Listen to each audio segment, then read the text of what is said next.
우리는 매번 예배를 드립니다. 얼마나 자주 드리느냐, 어느 곳에 가서 드리느냐, 일부 예배를 드리느냐, 2부 예배를 드리느냐, 큰 교회에서 예배를 드리느냐, 작은 교회에서 예배를 드리느냐, 거기에 관심을 가지고 있는데, 예수님은 그리심산도 아니고 예루살렘도 아니고 진짜 하나님 앞에 바른 예배를 드릴 때가 있다고 말씀했습니다.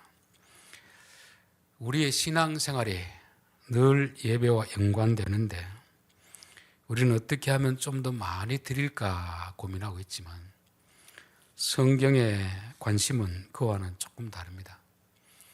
예배에 대해서 가장 먼저 나오는 것이 창세기 4장입니다. 이렇게 드리라 말하지 않고 하나님이 이런 예배는 안 받으신다, 이런 예배는 받으신다, 아무것도 가르치지 않고 나서 하나님이 받으시는 예배, 받지 아니하시는 예배, 분명히 구분을 딱 시켜놓고 있습니다. 그리고 레위기 가서는 예배에 대해서 길게 설명을 하고 있습니다. 레위기 9장에서 그들이 하나님의 말씀대로 예배를 드렸을 때 하늘에서 불이 내려와서 제물을 삼켰습니다. 그런데 그 다음 장 가면 나답과 아비후가 하나님의 말씀대로 하지 않고 재미삼아 그렇게 예배를 드리다가 불에 타 죽는 일이 생겼습니다.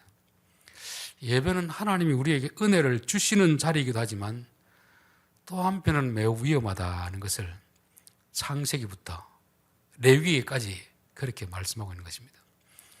여러분이 흔히 이제 농기구라든지 예초기 그런 걸 사서 하면 얼마나 편리합니까? 그렇다고 애들이 함부로 건드리다가는 큰 사고로 이어지는 것입니다. 우리에게 편리하게 주어진 그런 도구들이 이것 잘못 사용하면 이렇게 됩니다, 주의사항을 알고 제대로 알고 사용하면 큰 유익이 되는 것이고, 모르고 그냥 하다 보면 큰 사고로 이어질 수 있다. 성경은 예배에 대해서도 그렇게 말씀하는 것입니다. 예배는 우리가 하나님 앞에 나가서 하나님과 교제를 나누는 시간이기도 하지만 자칫 잘못하면 하나님과 우리가 관계가 멀어질 수가 있고 하나님 앞에 또 징계를 받을 수 있는 매우 위험한 것입니다. 저는 외전에는 이런 사실을 모를 때는 참 설교하는 분들이 재밌게 웃기고 성도들 깔깔 웃고 하는 그런 목사들을 부러워했습니다. 야, 나도 어떻게 하면 저 교인들을 재밌게 설교 시간에 졸음오지 않고 저렇게 할까, 참 이런저런 노력을 했지만 그게 천성적으로 유머 기질 있는 사람이 그렇게 하는 거하고 없는 사람이 배워서 하는 것은 안 맞거든요.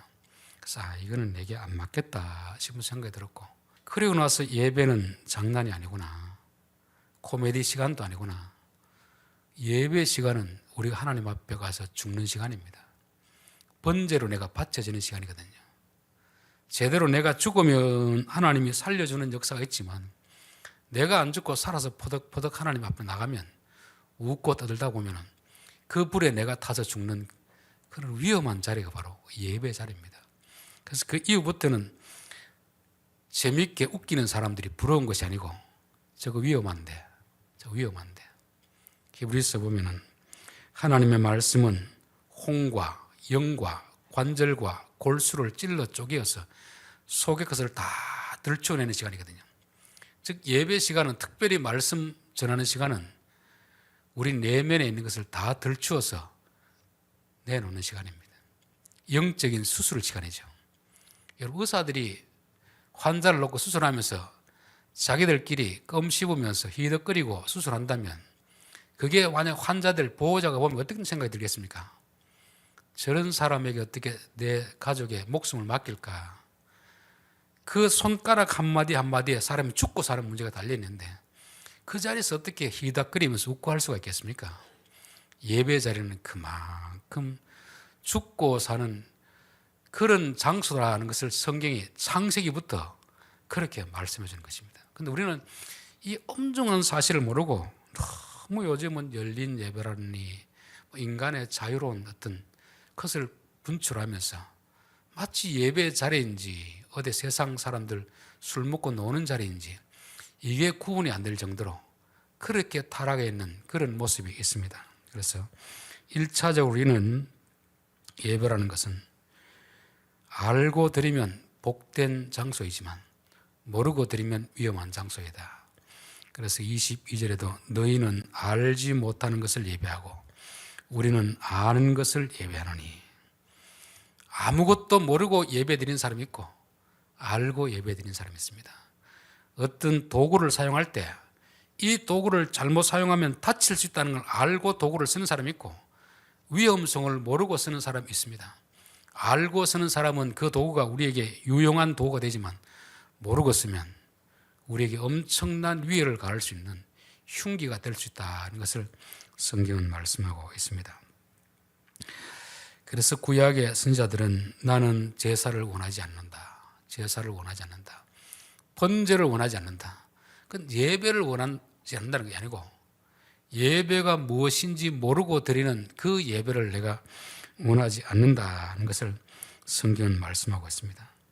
가인이 예배를 드려서 하나님 앞에 거절당했을 때 성질을 부럭 불어냈습니다. 하나님이 너가 선을 행하면 내가 어찌 네 예배를 받지 않겠느냐. 즉 선을 행하지 않고 악을 행하면서도 예배만 드리면 하나님이 나 도와주겠지, 복을 주겠지, 요 생각이 무속인들의 굿할 때 나타나는 거 아닙니까?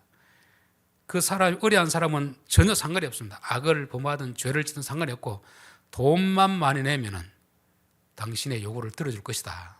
그냥 무속인들이 믿는 신이 그렇고 하나님은 그렇지 않습니다. 아무리 예배를 드려도 너가 악을 행하는데 내가 어떻게 너희 예배를 받아줄 수 있겠나 하는 거죠.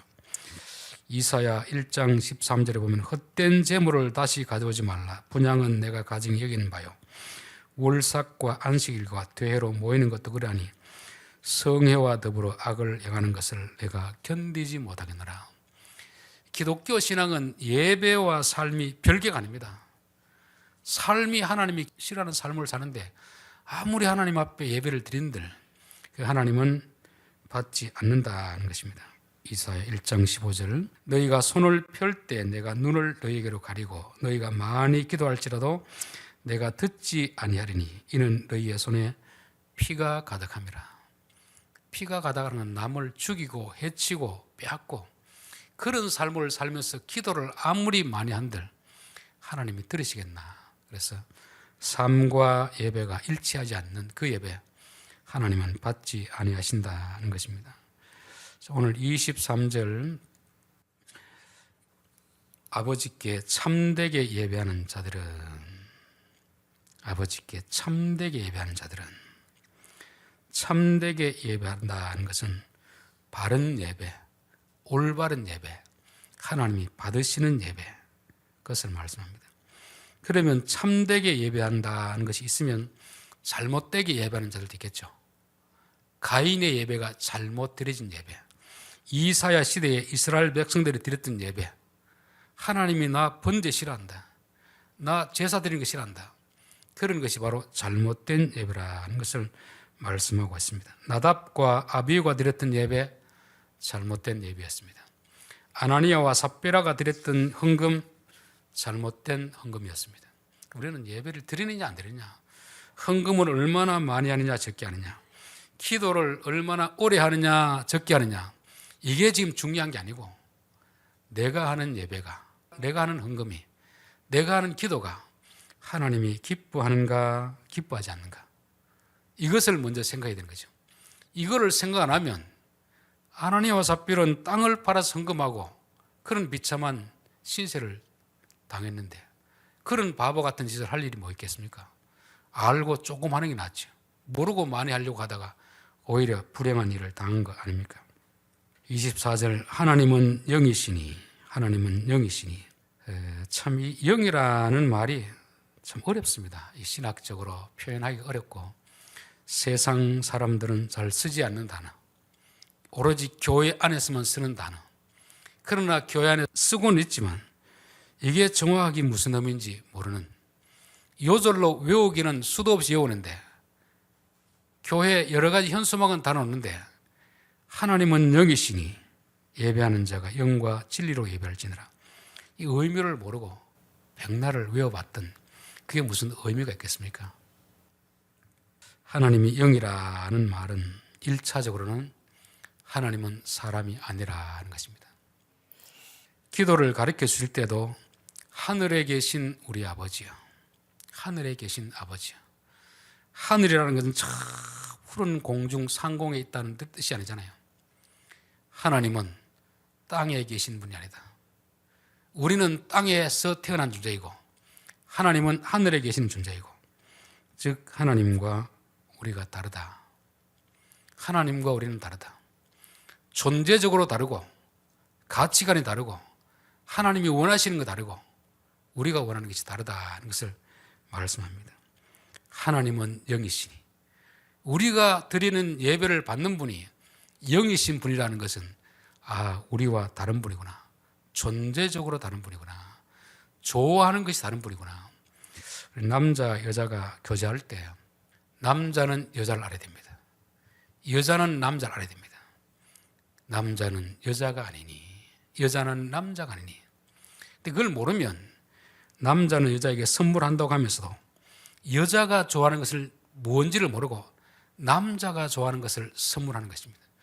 그렇게 하면 선물해놓고도 거절당하는 것입니다. 하나님은 영이시니 하나님은 사람이 아니시니 하나님은 사람이 아니시니. 이사야 55장 6절에 보니까 너희는 여호와를 만날 만할 때 찾으라. 가까이 계실 때 그를 부르라. 이는 내 생각이 너희 생각과 다르며 내 길은 너희 길과 다름이니라. 여호와의 말씀이니라. 하나님을 찾으라 말씀하고 나서 곧바로 이어진 말씀이 뭡니까? 나 너와 다르다. 나와 너의 생각이 다르고 가치관이 다르다는 것입니다. 우리가 하나님 앞에 나갈 때는 하나님의 가치관, 하나님의 마음을 가지고 나가야지 우리의 기준을 가지고 나가면 안 된다는 것입니다. 지난번에도 말씀드렸는데 자녀가 부모에게 효도하기 위해서는 반드시 부모의 마음을 알고 해야 됩니다. 그래, 진짜 효도는 제가 봤을 때는 자식이 장가 가서 아이를 키워보고 부모의 마음을 아는 자가 진짜 부모님께 효도할 수 있습니다.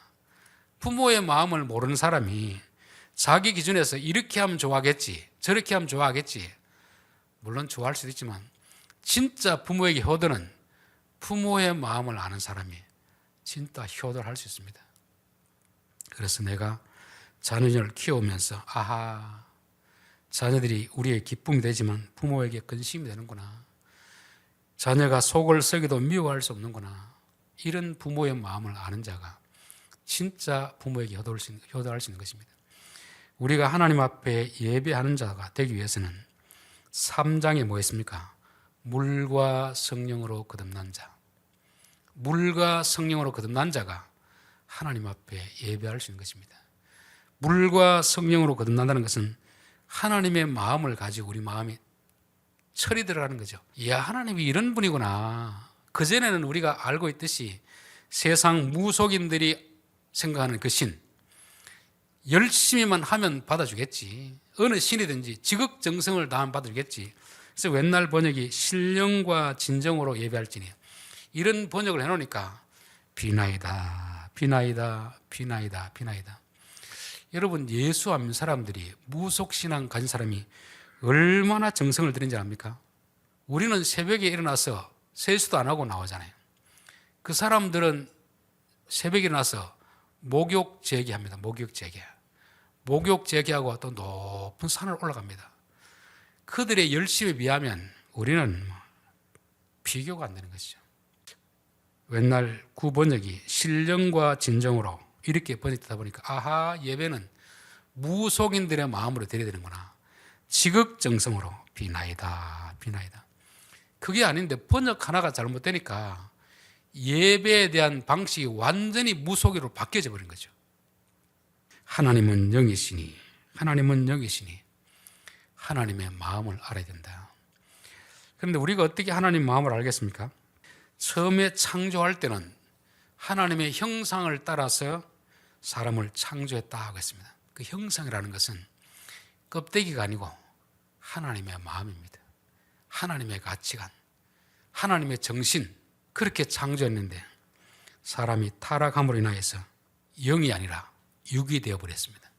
육이라는 말은 이 몸뚱아리가 되었다는 말이 아니고 하나님의 생각이 아닌 병들어버린 고장난 마음이 된 것입니다. 자기 중심적으로, 자기 이기적인 생각으로 그 마음을 영이 아닌 바로 육이라고 하는 것입니다. 그래서 하나님은 영이시니 예배하는 자는 영과 진리로 예배할지니라. 이 말은 타락한 인간의 마음속엔 영이 없습니다. 잘못된 영이 들어있는 거죠. 그래서 예수 안 믿는 사람이 드리는 모든 예배는 하나님이 받지 않습니다. 예수 믿는 사람이 드려도 영으로 드리지 않으면 받지 않습니다.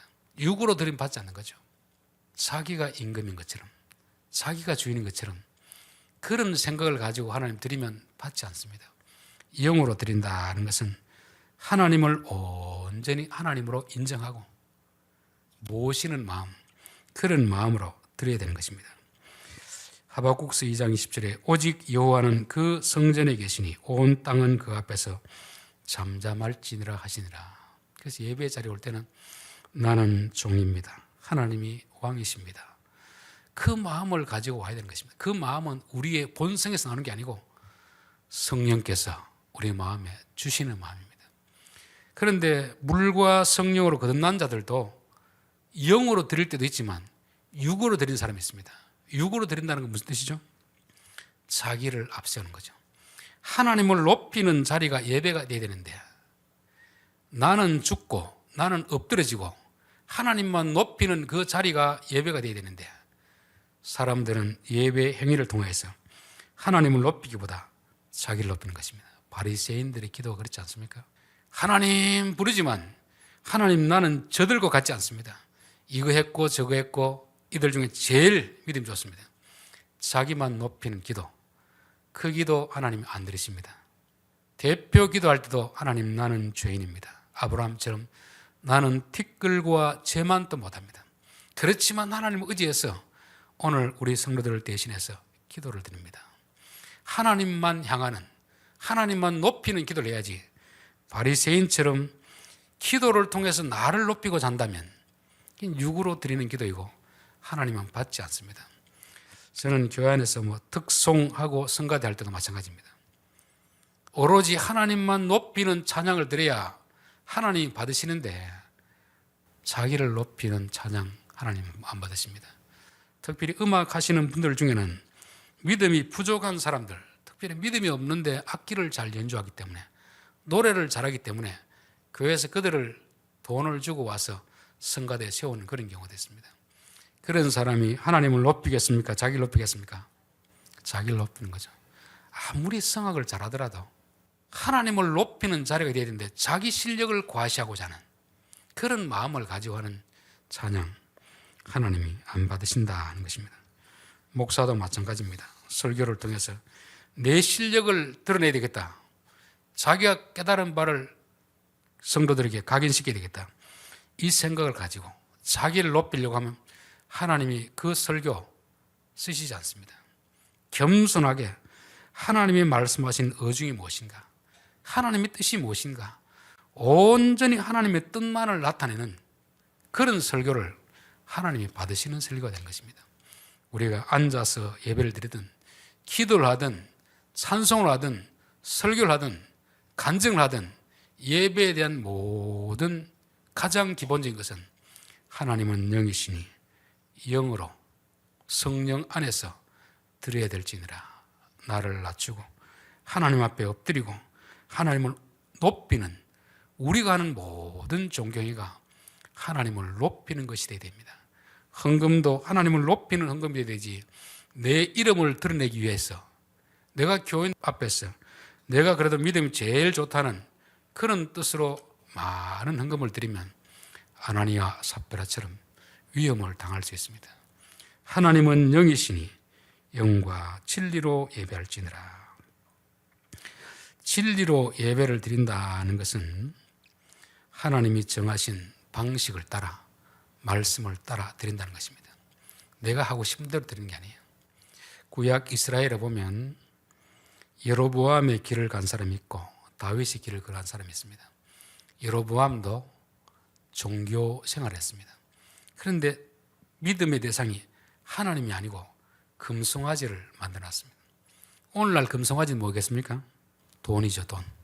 하나님을 섬겨야 될 교인들에게 기복신앙, 번영신앙, 예수 믿고 복받고 성공하는 것이 믿음이 좋은 것처럼 그렇게 말하면 그 사람은 입으로는 하나님을 말하지만 대상이 금송아지를 놓고 하는 것입니다.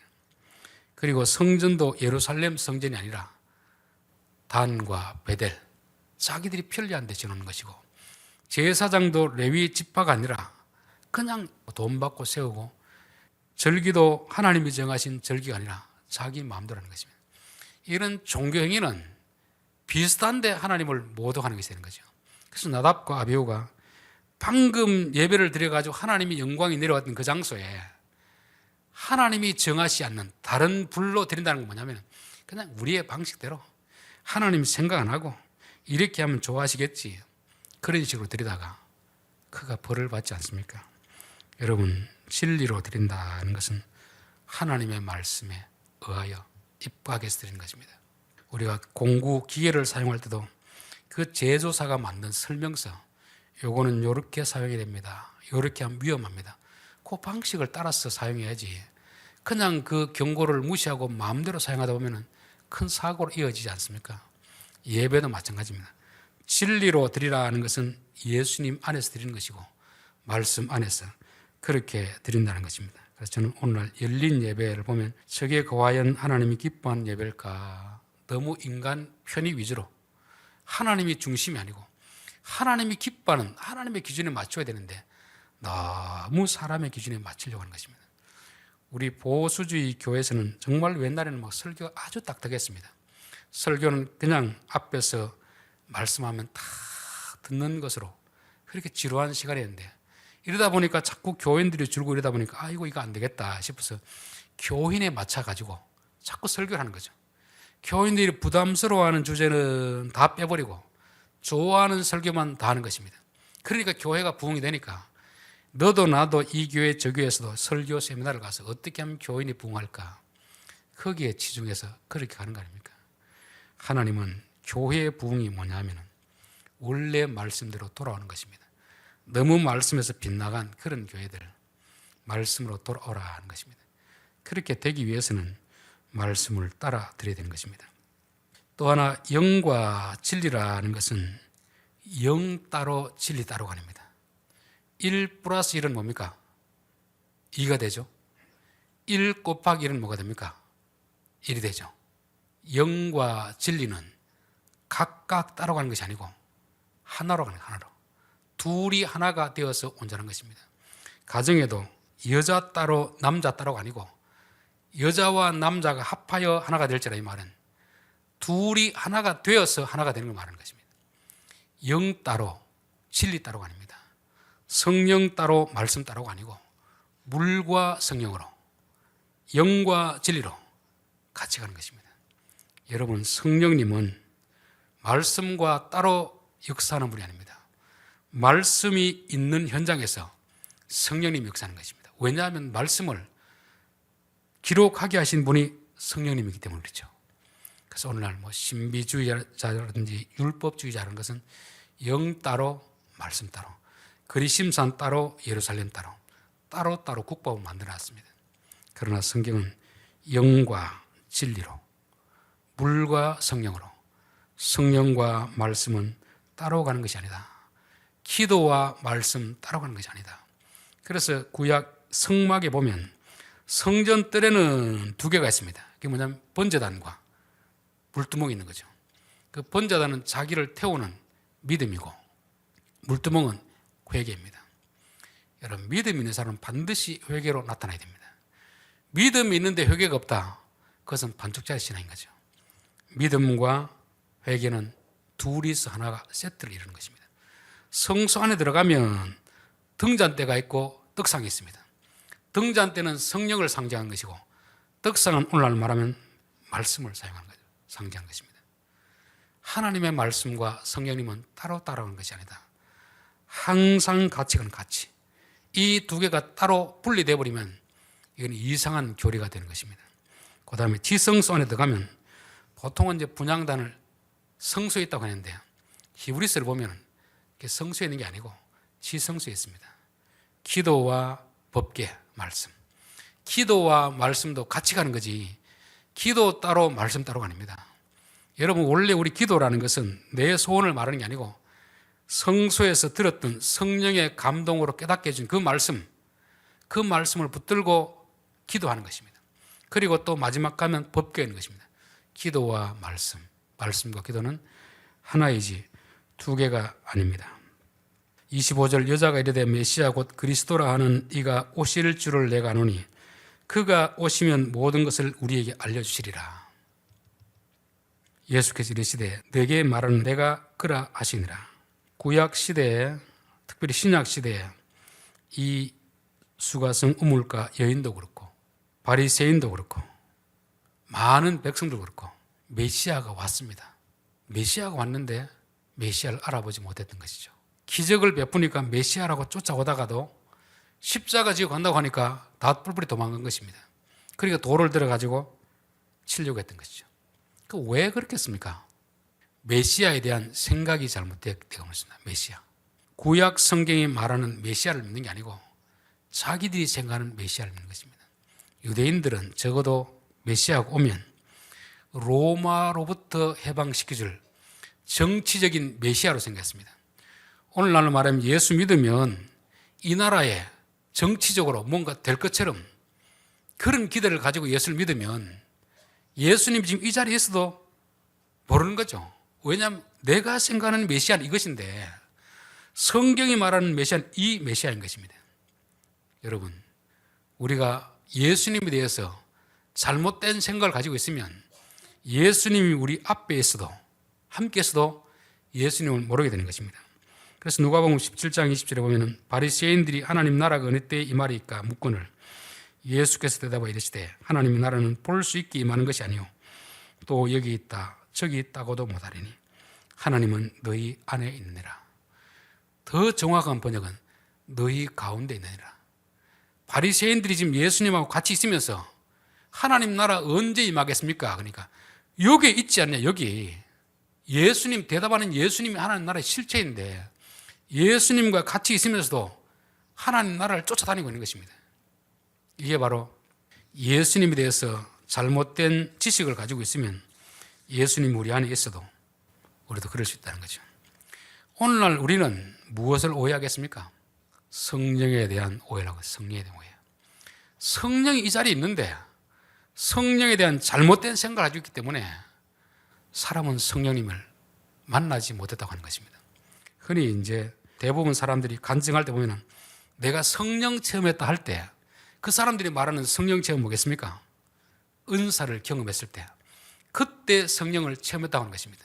그것도 성령의 역사이지만 그거는 늘 일어난 일이 아닙니다. 특별한 시대에 특별한 사람에게 일어나는 그런 아주 간헐적인 그런 역사입니다. 요한복음이 말하는 성령님은 진리의 영이라. 진리의 영. 하나님의 말씀을 깨닫게 해주시는 것이고 하나님의 말씀을 순종할 수 있는 능력을 주시는 것이고 원수를 사랑할 수 있는 능력을 주시는 것입니다. 우리는 성령님이라고 하면 특별히 어떤 은사, 경험했을 때만 성령님이 역사했다고 하는 것이고 또 남을 병을 고칠 때, 축사할 때만 성령님이 역사했다고 하잖아요. 그것만이 성령의 능력으로 그렇게 이해하는데 진짜 능력은 예수님 믿어지는 것이 능력입니다. 유대인들도 안 믿은 예수님을 2000년 이후에 지구 반대편에는 예수님을 믿을 수 있다는 것이 우리의 이성으로 되겠습니까? 예수님이 믿어지는 것이 능력이고 원수를 사랑하는 것이 능력이고 하나님 말씀을 순종하는 것이 성령의 능력입니다. 성령의 능력이 아니고서는 우리는 하나님 말씀 순종할 수 없습니다. 우리의 생각과 전혀 반대되는 것을 시키는데 어떻게 그걸 하겠습니까?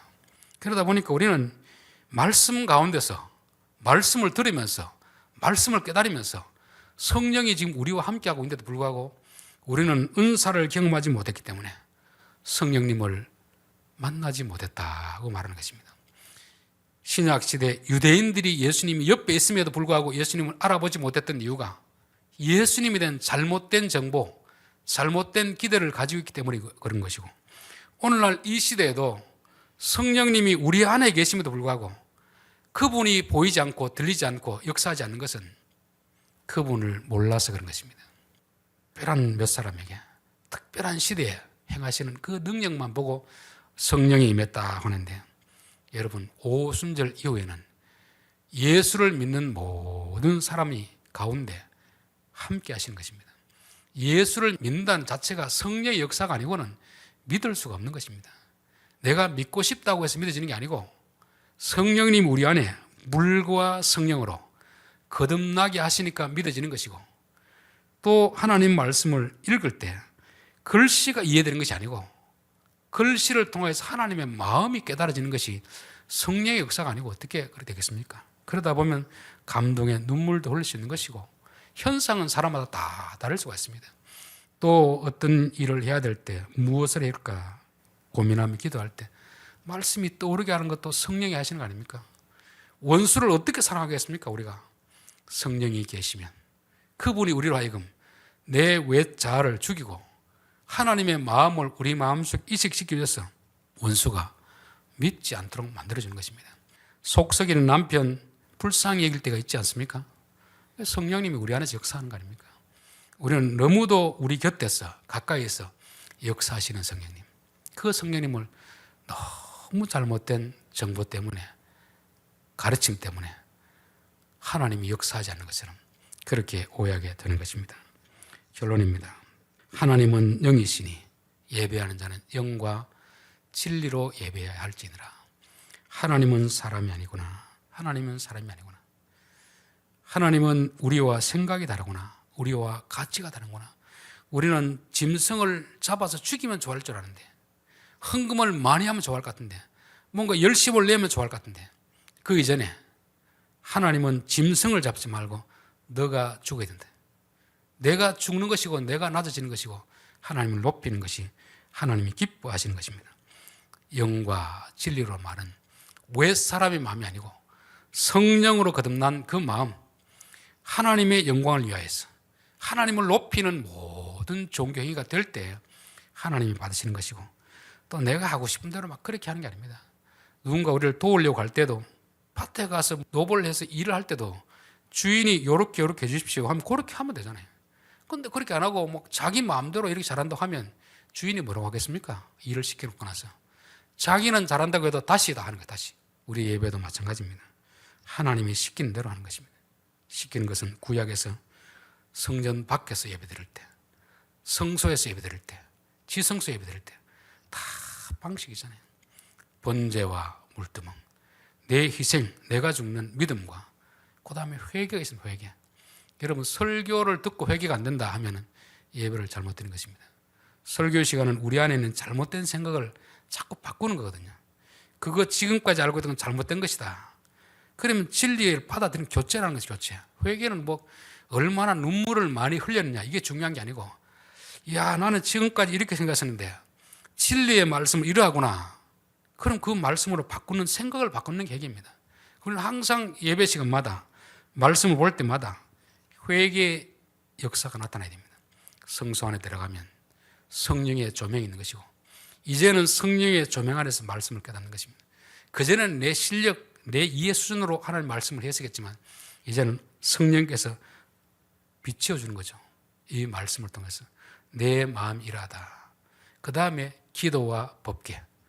기도는 말씀을, 깨달은 말씀 붙들고 제가 지금까지 잘못 알았습니다. 이제 이렇게 살겠습니다. 그러나 내 힘으로 안 됩니다. 성령님 도와주십시오. 이렇게 기도하고, 또 마지막에 법궤 앞에 가서, 법궤는 말씀이고 거울 아닙니까?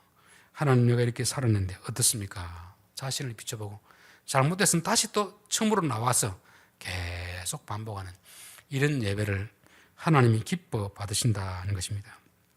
기도하겠습니다.